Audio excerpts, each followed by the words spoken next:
You may or may not have seen me before, but this is my first time doing one of these, so please be nice. And you guys, I'm sure, all know Joe. If you're new here, this is Joe. He's in charge of our wine department, all of its good decisions and bad decisions. Yeah, so you're all here because you love sour beer, like I do. I assume so, or you're not. And you're here because you want to learn more, which is also very cool. So the way that this is going to work as well is we've got for those who have the tasting pack at home, we've got 4 beers that we're tasting through. We're going to go the Botany Vice first, the Gosé, the hot sour, and then this little ultra sour face inverter at the end. It's a lot to get through in an hour. We're probably going to spend about like 10, 15 minutes on each beer. Don't feel like you have to rush or you have to get through it all. Just pour a little bit out at a time. If you're not drinking it straight from the can, which is also fine. So yeah, just a little bit. I'm sure you guys are cozy at home though, so it's not too far to travel from your lounge room to your bedroom. Yeah, so any questions, John? Well, I mean, yeah, I'm pretty excited for it, but I'm a little. So we've done a lot of wine ones and a lot of whiskey ones. This is the first beer one, hence my excitement. Why? Like, what is the thought process behind doing a sour beer tasting? First cab off the rank, we've gone and done sour beer. Yeah. Well, because sour beer is the most interesting kind of beer, I think. I think that with traditional beer, it's very clean. It's very kind of one style. You use like one yeast or like a few hops and things. And sour beer is just, to me, just really interesting. And there's so many different little quirks and different styles, and there's so much history behind it. And it is very popular at the moment. Coming into the warmer weather as well. Like, who doesn't want to learn more about sours before things start getting warm and you can drink them in the sun? That's true. So sour beers have been a go-to for especially leading into the summer months. Yeah. But yeah, I mean, I suppose like myself, there's a few people that have just drunk them and never really, delved too far into the history and then the styles that sour beer has to offer. But now that we're lucky enough to have such a diverse range, not only here in the store but here available in bars and that kind of thing, it's a pretty cool thing to I guess invest a bit of knowledge into. Yeah, definitely. And like, they're becoming way more mainstream now. And it was so funny that a few years ago you would give somebody a sour beer and they would be like, what is that? Like, get it out of here. It's poison. And now it's just so funny to see how far it's come. And it's pretty incredible. Yeah, so there was a bit of a disdain for sours, 5-10 years ago sort of thing. Yeah. Was that maybe, like, what do you think sort of came first in that? Did the quality pick up and then they were more widely accepted, or do you think consumers were maybe a little bit more open and interested, or that sort of developed over a couple of years and that's what got into it? I think more open and interested, definitely. I think there was a big push when it came to craft beer, that it just made it very accessible for people who weren't that into big hoppy IPA beers. So people that wanted something a little bit fruitier, something a little bit easier to drink, it gave them something about craft beer to be excited about, to get into.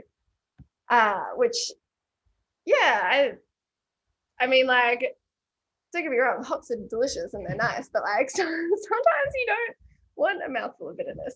Yeah, I know. Yeah, you want a mouthful of acid instead. All right, let's dive on. I'm sure there's a few at home that have probably cracked 1, 2, maybe even 4 of these. Please. What is the first one we're trying? So the first one is from Slow Lane Brewing. They're a pretty new brewery. They're in Botany, so super local to us here in Sydney. They are a couple, a husband and wife team. They started, I'm not quite sure when they started, but their love for beer kind of came from when they were traveling in the US. So I think they lived in the US for a few years and then they picked up a huge love for a lot of Belgian style beers. Obviously, like the craft beer scene in the US is pretty intense. So they came back, they were like, let's do it here. Let's do traditional Belgian style beers, but with our own little twist. So they're into a lot of open fermentation, slow fermentation. They're big on like mixed wild yeasts and like all these different wild bacteria. And it's just, they're very much like long and slow. They're like, we don't want to cut corners. We're going to do it very traditionally, take our time, see what happens, which I think is like admirable. Risky, but admirable. There was a lot of words that you sort of just rattled off there, revolving around none of the styles, but the fermentation and a lot of other methods that can be implicated into making the style of beer. Just going on the slower fermentation, does slower equal better? Is that a broad, like, is that a thing to do or thing to say? I think that, I mean, it'd be very similar in wine where people do err on the side of like a slower fermentation. It adds a little bit of complexity. You get the more esters that are developed, the longer and slower that it's developed. And when you get those quick, fast fermentations, you do get some flavors that aren't as desirable as if you were to do it over a long period of time. So I think part of it is definitely a taste thing, and I think part of it is the romanticism of it all. Right, okay. Yeah. So this one is their take on a Berliner Weisse, which is a very, very traditional, like 19th century Belgian style wheat beer. It was back in the day 100% wheat. It's now usually only a small, or like, I think less than 40% wheat now. They're typically a low ABV, tart, obviously, and then a very distinct, like dry finish. So fully fermented. Shouldn't be any sweetness in there at all. These guys do theirs aged on fruit. Okay. So they'll add the fruit into it and then they'll age it further for another few months. Yeah, so right. It's like, when I say a long time, I mean like a long time. I think this one, they take like months and months to make beer, which is very, very unusual. 5 months this one is, I think, 5 or 6 months. Yeah, which is very unusual for beer. And obviously aging things on fruit is not a traditional beer making method. That's the modern input onto this, is it? Yeah, so fruit is definitely in traditional style of beers, like you get creeks and things like that, which is all your cherry Belgian beers. But this, I think, is, so they still look at the types of yeast and the types of bacteria that they're adding. They're not full traditional in that they just go hell for leather and throw whatever in. Like there's still some sort of refinement, but it is a little bit rounder, I guess, than you would have a traditional Berliner Weisse, which means it's more palatable for us. It's easier to drink. But that fruit comes out so much in it because they age on it for so long, and I think it adds like a really nice fruit roundness characteristic that just makes it very smashable. And from what I've seen, and especially in the Australian craft beer scene, it doesn't really seem like there's a lot of fruits that are off limits when making beers or sours or any beer for that matter. But we've got mango and what is it? This one? Mango and passion fruit, which is have the apricot version of it as well. Yeah, and so there's another apricot. There's there's also all sorts of obviously chili and all that kind of thing. Yeah. So it's very much open for whatever you want to do. Yeah, it's insane. It's very cool. I think that particularly when something has a little bit of acid to it, you can put all those fruity things in it and it's going to carry really well. Whereas you're not fighting with bitterness or you're not fighting with any other weird funky flavors. Yeah, absolutely. Yeah, but speaking of funky flavors, the reason why this beer is done in traditional style as well is because it's done with Brett. So Brett is a very contended subject. What is People Brett? talk about it a lot. So it's Brettanomyces. It's a wild type of yeast, and it comes up a lot in terms of wine. It's sort of as an infection. It comes up a little bit in beer, but it's in beer, it's a lot more widely accepted. People love it or people hate it. It creates all of these very strange flavors that people associate with horses and barnyard and funky and spicy. Things that some people love and some people just want to stay away from for a very long time. But I think on this one, it's pretty subtle. It's not too intense, but I can see that they wanted to do it, but in a controlled way, which I think is a smart move. It's really nice. It's definitely not too overwhelming. Yeah, absolutely. I think I've definitely seen it in wines in the past, but it is often like favorable in some styles of beer. This being the obvious one, but yeah, bringing in that sort of Brettanomyces being a form of yeast or strain of yeast that consumes sugar in the ferments, and then if I sort of gives off those barnyard funky characteristics, that sort of thing, which I think just looking at this beer here as well, controlled and balanced out with that fruit, that acidity, that tartness, actually is quite enjoyable. Yeah, it adds a little bit of complexity and a little bit of that like quirkiness and farminess that just makes it seem a little bit more rustic than just like a clean fruity beer. Yeah, which I think is they've done a really good job, these guys, and I'm really excited to see what other stuff they do. Yeah. So first impressions on this one, or I mean, we've obviously tried it before, but just having a look at it now. Love it. Yeah. Love it. I think it's great. I think that they've done something really good. I think it's a modern interpretation of a very traditional style, and I think that they've hit all the notes. That something that takes that long to do, it has depth to it, it has length, it has that big fruity character, even if it's been aged for so long. Like, I think it's really, really cool. Yeah. So I like Brett. See, there are people out there. But I do think that especially in the right situation, you can work out amazingly. And like, I don't drink a lot of beers with Brettanomyces in them. But yeah, really, really silky. Like as we touched on earlier, heading into those summer months, that sort of park wine, just really, really enjoyable, really refreshing as well, and ultra tasty. The other thing I noticed is like there's no filtration, or there's very little, because this is quite a cloudy style of beer. So they don't filter. Okay. Yeah, I'm pretty sure they don't filter. And in Berliner Weisses or in sour beers in general, is that quite common practice? I think that for the kind of small batch ones and the ones that are going for this style, it is like you will get a lot of cloudiness. I think it adds body to it. But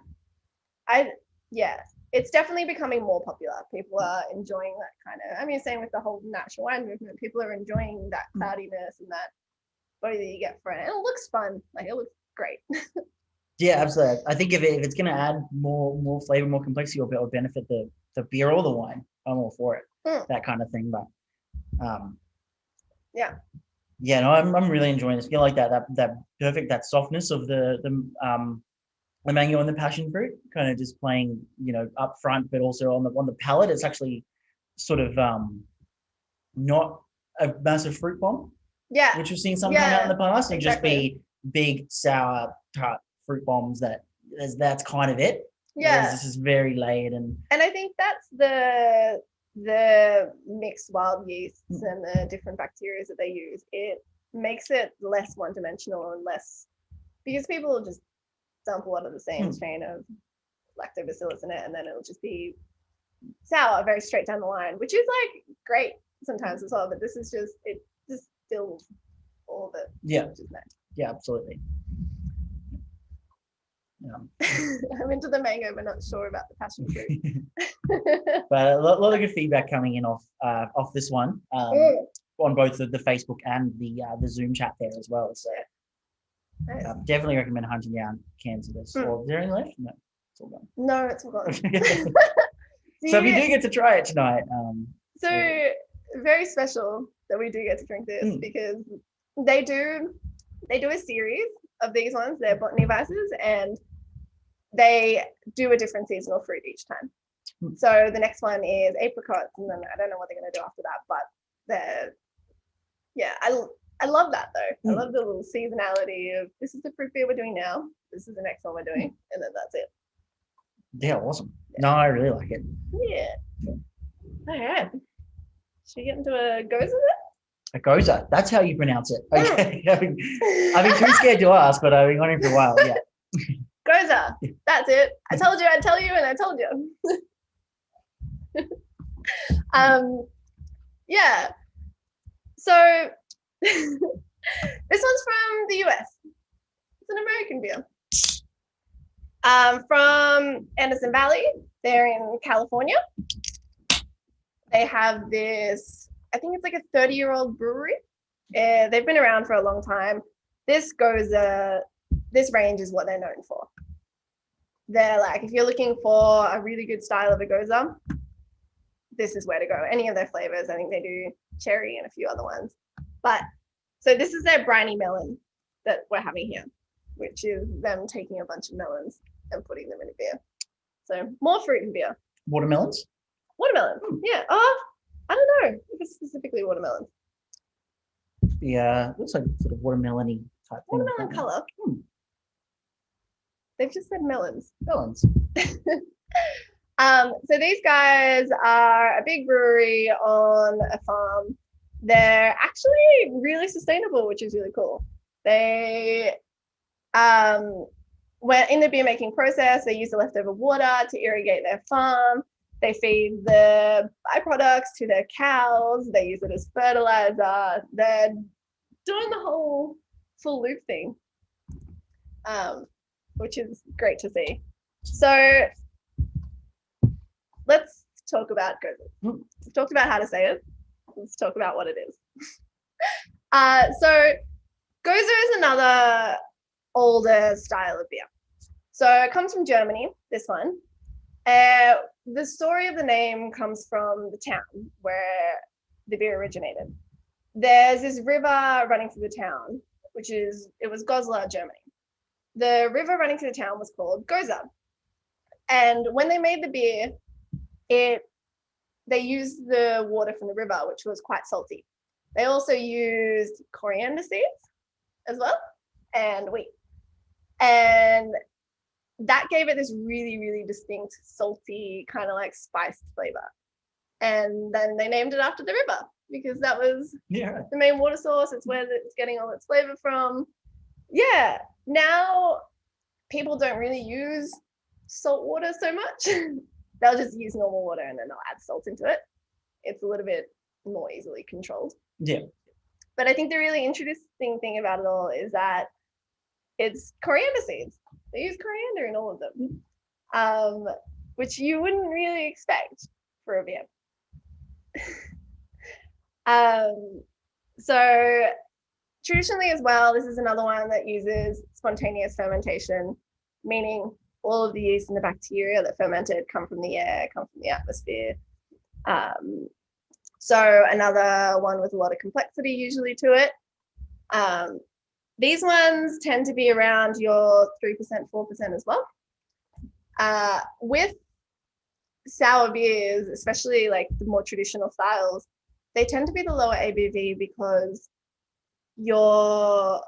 when you've got these acid-making bacteria and these yeast, they end up competing for the sugar. So some of them are making alcohol, some of them are making acid, and you end up having not enough sugar to make the higher ABVs. So they do balance out at a lot lower than your other beers would. Right, okay. Yeah. Which I thought was an interesting fact. But it's really like, have you tried it yet? I haven't. No. I'm getting a lot of the melon off the nose though.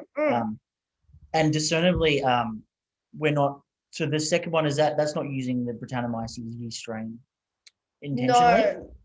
No. So they don't say anything about it. I think they're a little bit more controlled in it. They don't. They say they use they've got their own mixed house culture of yeast and bacteria that they just use. Whether it has Brettanomyces or not, I'm not sure. I would say it would have a small amount. I feel like you can't. If you're looking at the two sort of side by side there, you can definitely get the more of the barnyard feel from the first one, and I'm getting much more of that crisper, fresher sort of summer fruit from the second one. And, so out of these first two, the I guess the sourness notes in the beers that are coming through happens in that initial fermentation, which is done with a wild yeast culture as opposed to more conventional breweries or styles which we use an inoculate, like a packet yeast. Yeah. So it's all coming in with when everything's fermenting is when the sour flavors come. Right. Okay. Yeah. So it's the bacteria though, not the yeast usually doing it. So, but yeah, all in that time. But this one's another slow one as well, like another slower ferment. I think some of the other ones we're going to look at are a bit quicker. I think the next one is like a kettle sour. Okay.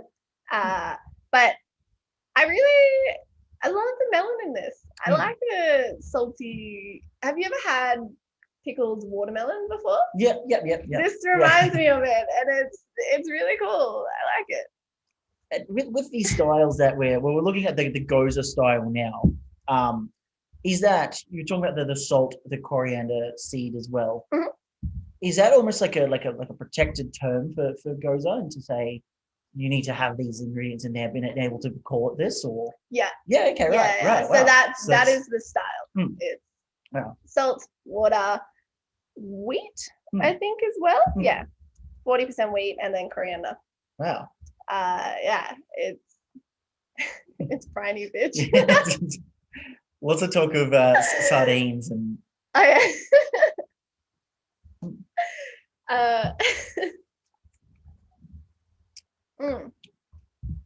But really cool for that one. So have you ever? So you've been in here in the store, and putting fruit in beer is harder than it sounds. Do you know, like, how many exploding cans have we had here? We've had we haven't had a lot of exploding cans, but very, very often you will see that's a product of re-fermentation. Inside the can. So apparently very common with fruited beers. Okay, right. So putting fruit in a beer is awkward because you need to do it at the right time. So if you put it in too early, you risk boiling it a little bit or cooking it a little bit. The flavors aren't as good. If you put it too early in the fermentation, a lot of the CO2 can choke out all the really nice fruity flavors.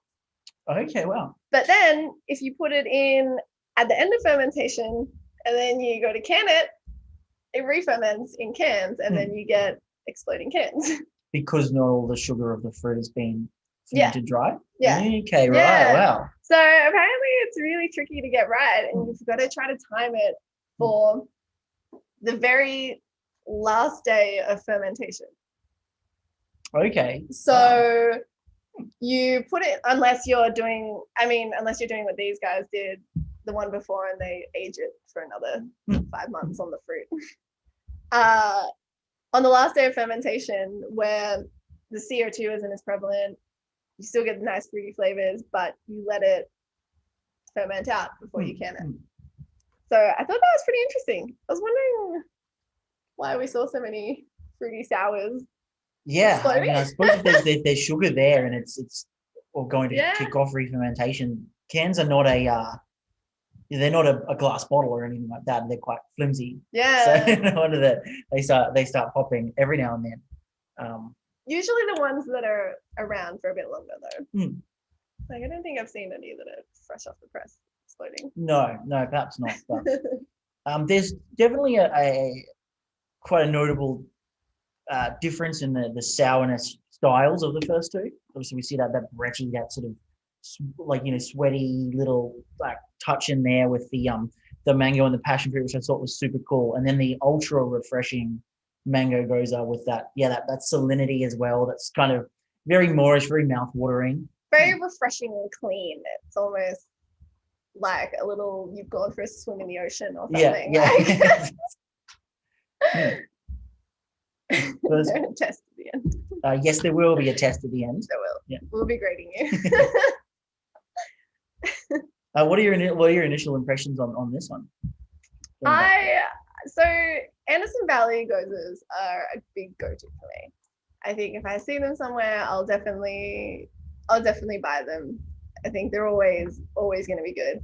And I like this one. It's a little bit, their other ones are a lot more tart. Really, really sour. This one's a lot more pulled back, which I quite like. I think it's a little bit easier. And yeah, I love like pickled watermelon, and this reminds me of it, so I'm all for it. What about you? I think it's great. Like I said, I think it's really refreshing. That melon influence is just quite, like that mouth-watering sort of tingly saltiness in there is super delicious. I feel like they get the saltiness like just right as well. Yeah. It's like absolutely. a touch more, and it would be too much. Yeah. Yeah. No, I really rate that. That's good. I have to chase down some more Goses and get acquainted with the style. No, like I'm all for it. Go for it. All right, should we try the Garage Project? Third cab off the rank. Lucky number 3, hey? If you guys haven't dived into it already. So this one is from Big Hype Brewery, Garage Project. Big Hype Brewery. I feel like everyone knows them. If you don't, you should. So Garage Project are in Wellington, New Zealand. They are doing some really great stuff. They've got a pretty incredible reputation so the first 2 that we saw are very sours are their thing. They're what they do. These guys do everything. They do IPAs really well. They do barrel-aged beers really well. They do sours really well. They're one of those breweries that make so much stuff and so many different types, but all of them hit all the right notes. This one that we have here is their dry hop sour. So there's a few things with this one. It's a kettle sour, our first kettle sour. And it's dry hopped, which means it's got hops in it, which you don't normally see too much of. It's dry hopping sours is a little bit of a funny one. So it first started in the US. It kind of developed from a let's go bigger and let's go more and let's go more and more. So we've got a sour. We love hops, big hoppy beers. Let's mash them together and create a dry hop sour. So I have a kind of a funny relationship with dried hop sours. They have a lot going on, especially initially.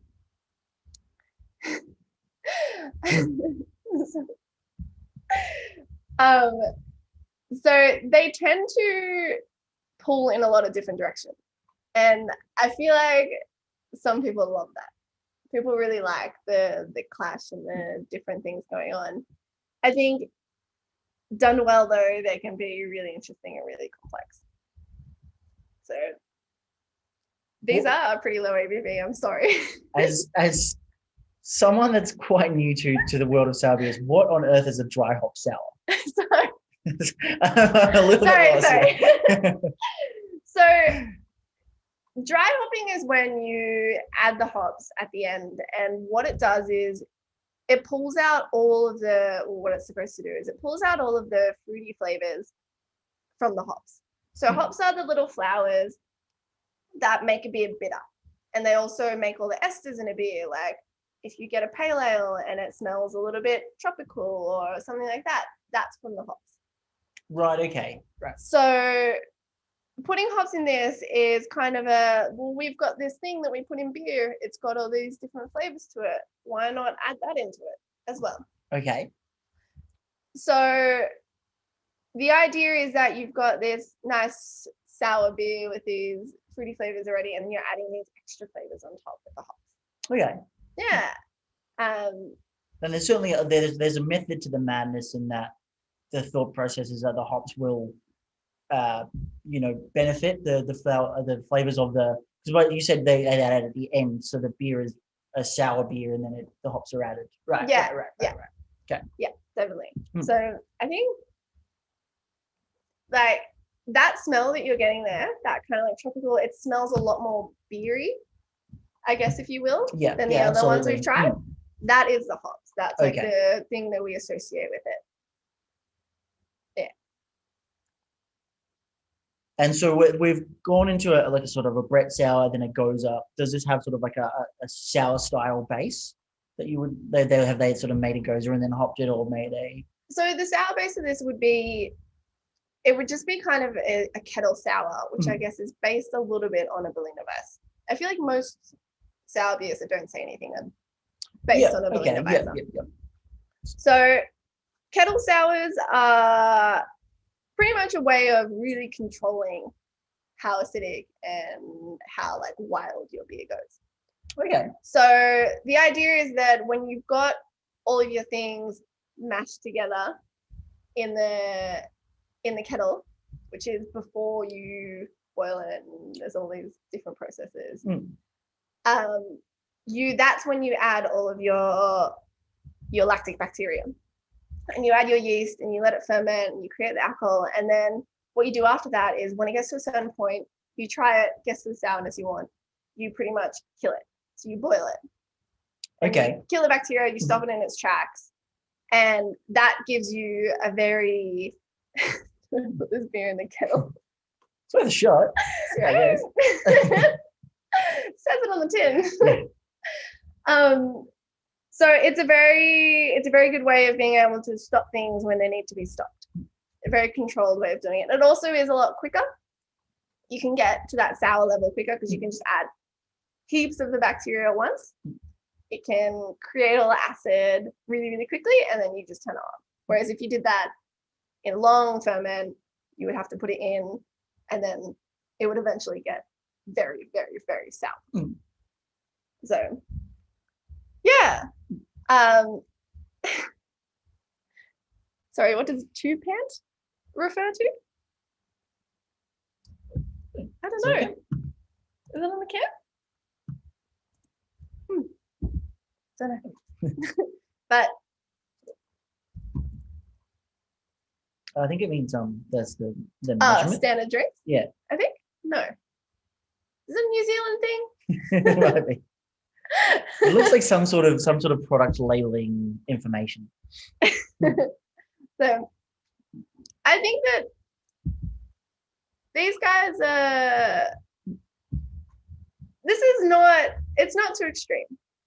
It's very like easy. I think it's milder than the sours we've had. I think I'm getting the sourness a lot more at the back of the palate than the first two, which were quite front forward.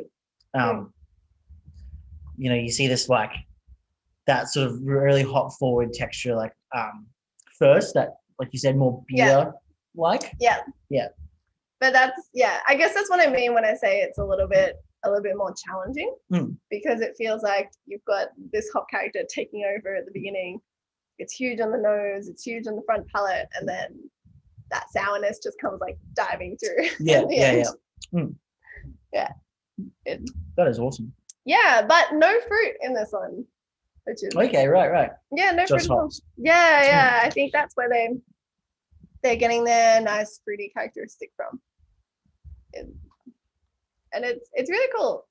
Different hops give off all these different fruity smells and tastes. Yeah. So some are all these tropical fruits. Some are a little bit more dank, if you will. more dank? More dirty sock stuff going on. Some of them are really citrusy. It's really No, I quite like this idea. Yeah, like you said, it's definitely the most, I guess not least sour, but the most sort of like beer-like. Yeah. Maybe like an introductory kind of sour into. Yeah, I think into this that would sort of thing. be great for your you people who are really into their hoppy beers and you're yeah. trying to get them on the sour train, just slide one of these over. Yeah. See what they say. Probably going to talk about their beer being infected, but Yeah. And I like that note on garage projects. You know, on garage projects like you mentioned earlier, they're a brewery that really does everything. You know, they have sours, they have stouts, they have IPAs, they have all sorts of stuff. There are definitely like breweries that would say focus more towards a specific style of beer. Like certain breweries get their reputation of just doing sours or doing really, really good sours, that sort of thing. But I mean, there's probably a lot of I mean, these breweries may be more focused towards sours or specific styles. Yeah, I think that's probably why this came about. Like, you see Berliner Weisses in Australia quite a bit. You don't see Goses. Not that many people are making them in Australia. I've heard that brewers don't like making them here for some reason. Don't know why exactly. They don't like making them? They don't like making them. And it's a weird thing in industry. Like, I don't really understand exactly. I haven't dived that into it. But I think that's why this one came about, is that they're already making all these incredible hop beers, and they already know how to do that so well. They already know how to do sours so well. So they were able to marry it quite nicely. It wasn't just it wasn't just stabbing in the dark kind of thing. Yeah. But a very good introductory one, I think. Yeah, I think so as well. I really rate that. That's awesome.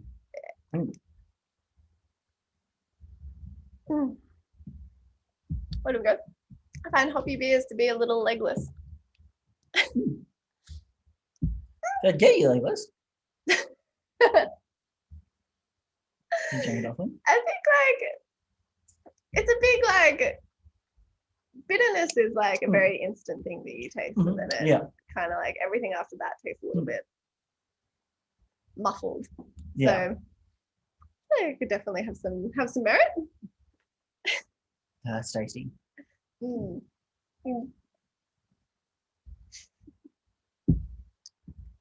right. No, are looking quite similar as well.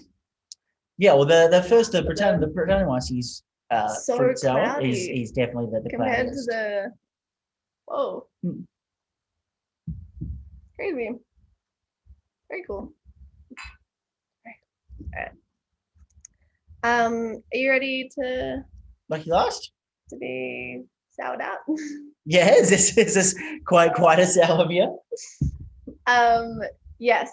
So final big reveal, guys. It's a very sour boy.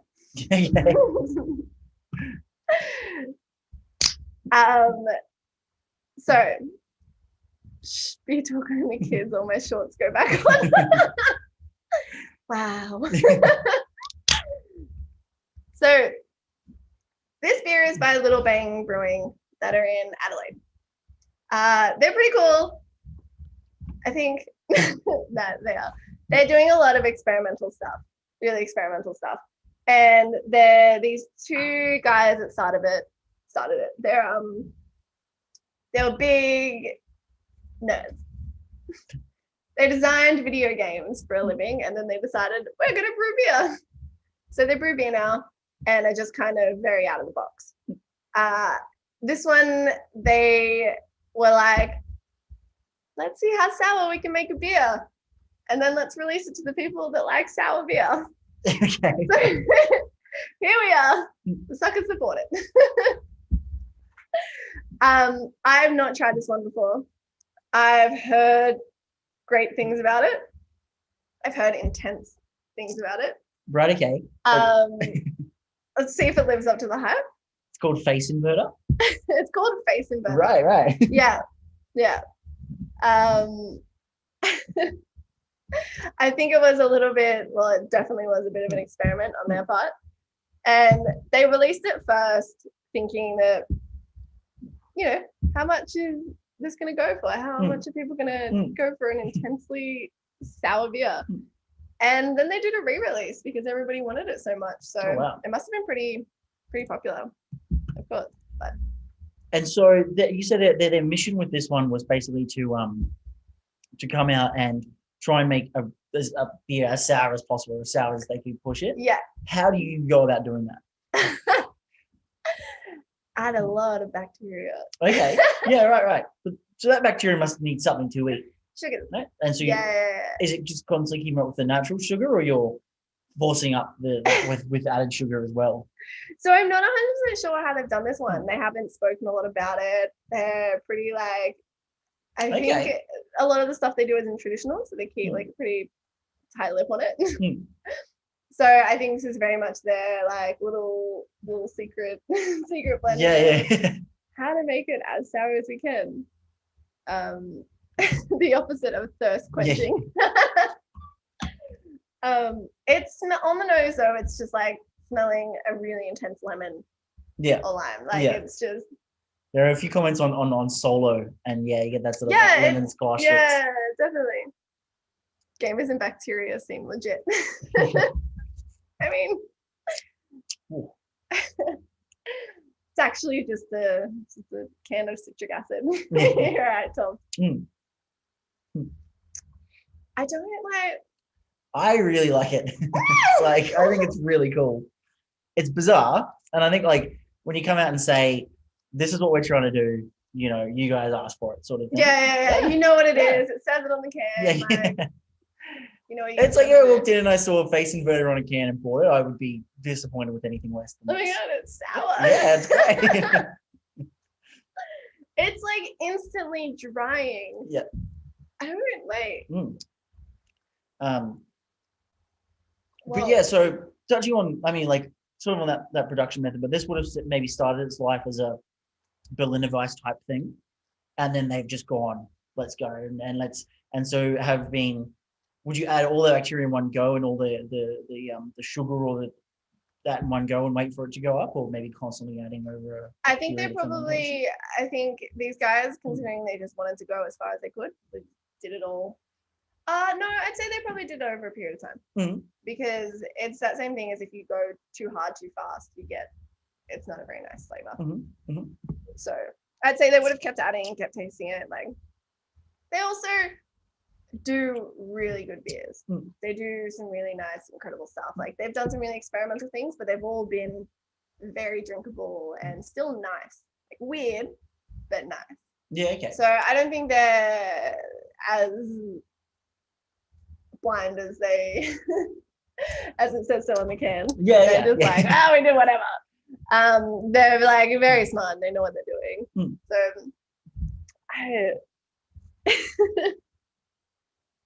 there's people that come in here that love this beer and buy like 4 packs of it and go home. I'll do that. I can see it. Yeah, absolutely. I think that's great. Oh, and the can as well, the can design. So they won Gabs. They won for their can design. Yeah, right. So the Gabs is like an annual beer award where people enter all their weird and wacky flavors. Like I think that's where you see like peanut butter, fudge, Tim Tam, brown ale, and then all of these weird. I think they had a Vegemite beer one year. These guys? No. Gabs did. They submitted. So I think they did it all virtually this year. I think they just gave out the awards, but usually it's a big festival tasting kind of thing. And these guys won for the can award. Won the can design award, which is pretty cool.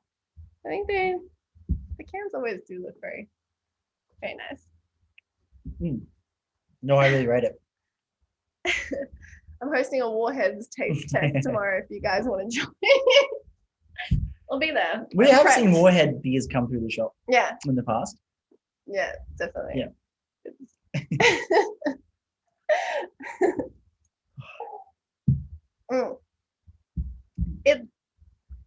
It is like someone just put a lot of acid in a solid. I think it's good.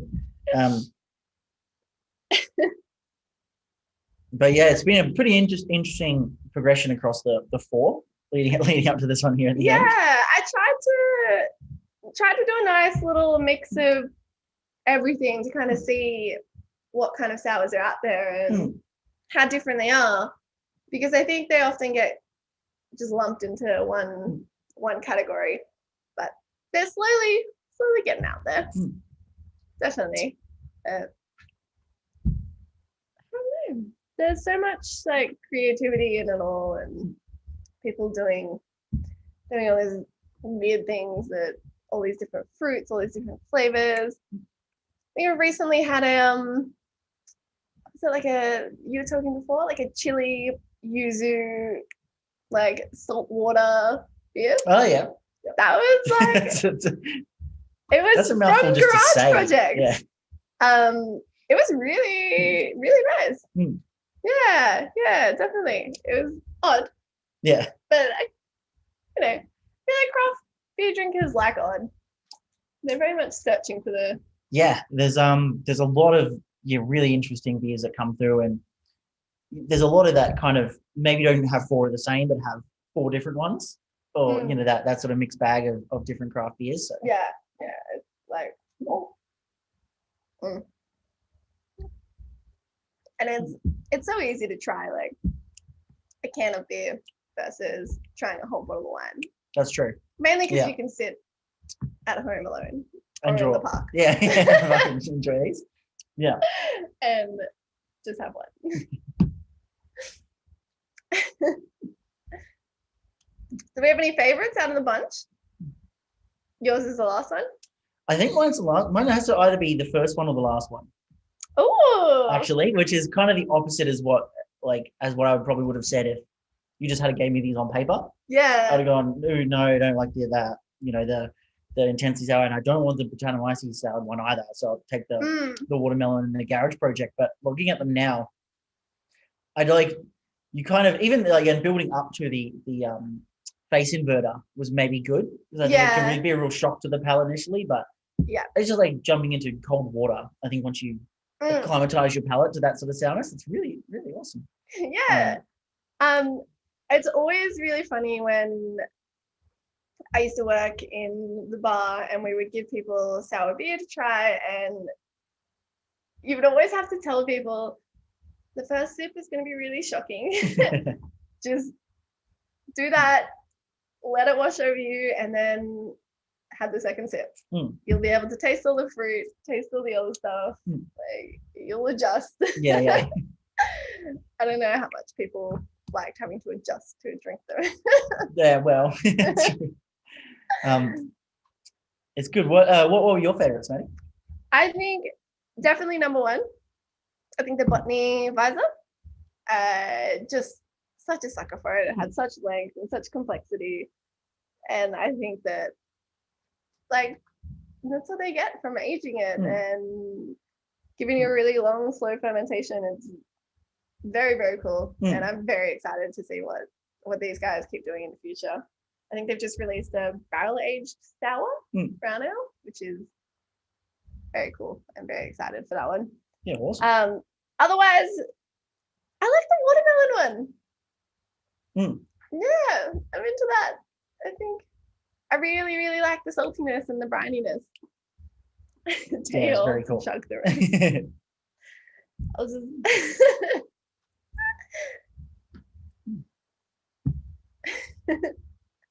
Someone said I thought you were writing down our winning comments so you can use them later. That's actually probably a better idea. I was trying to take notes, but yeah.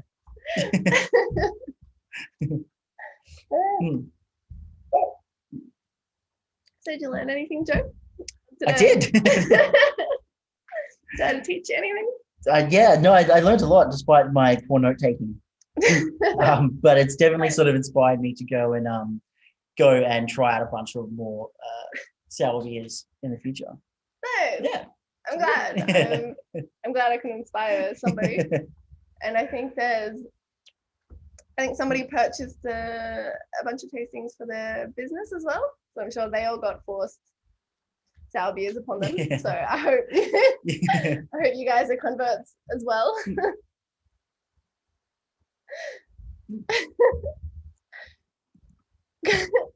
No, I don't think we're gonna kiss. I'm sorry. Oh my god. Letting down the crowd there. Oh. Oh, Actually. sorry.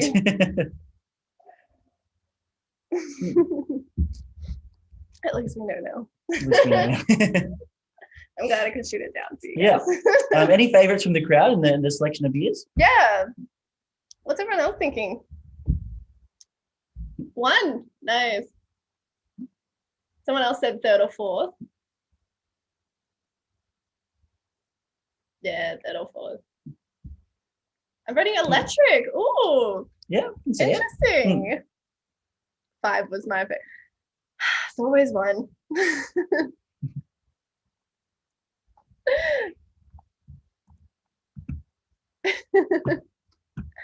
The real sour beer was the friends we made along the way. Well, it's so wholesome. Sure, look, it brings people together. Look. There you go. Oh, someone mixed them. That's creative. one way of doing it.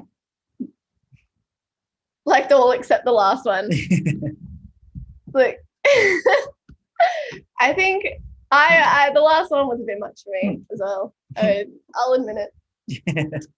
I like sour beer, but maybe I'm also just a big baby.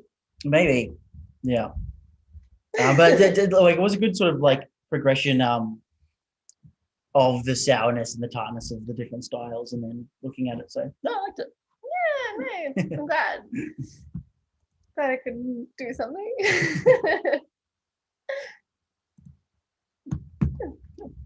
All right.